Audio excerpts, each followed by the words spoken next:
د ملي دفاع وزارت د دوه روسي هلیکوپټرو د رغولو خبر ورکړ. سلام درنو لیدونکو، ستړي مشئ. د دې مطلب پوره جزئیات را سره دې ویډیو کې وګورئ او که چیرې مو زموږ چینل نوي سبسکرایب کړی نو د تازه پر وخت خبرونو مطالبه لپاره در سره سبسکرایب کړئ.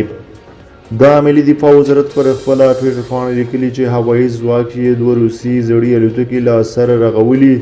او ګټه اخیستنې ته یې چمتو کړي دي. دا وزارت وایي چې دا روسي زړې الوتکې د یاد وزارت د هوايي ځواک د منصوبینو لخوا ورغول شوې او ګټه اخیستنې ته چمتو شوي دي. دغه وزارت ویلي چې د دفاع وزارت اړوند هوايي ځواک د تخنیکي او مسلکي ټیم د دوامداره هڅو په لړ کې دوه بالا یو امعای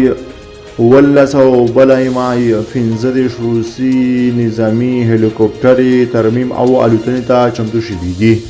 دا لومړی ځل نه دی چې دفاع وزارت د زړو او په جګړو کې د ویجاړو شوي وسایطو د رغولو خبر ورکوي، بلکې تر دې پخوا یې هم په زرونو زړې وسلې، ټانکونه او نور وسایط رغولي دي او ګټه اخیستنې ته یې چمتو کړي دي.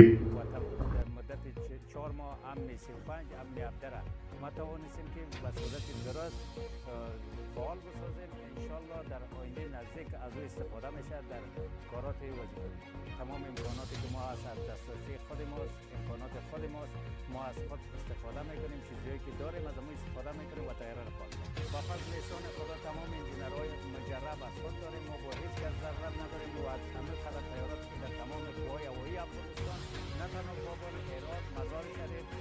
جلال آباد، همه جایی را که شما مشاهده میکنیم که خود انجینرهای افغانی ما ترمیم کردن، پیگاه مجدد کردن و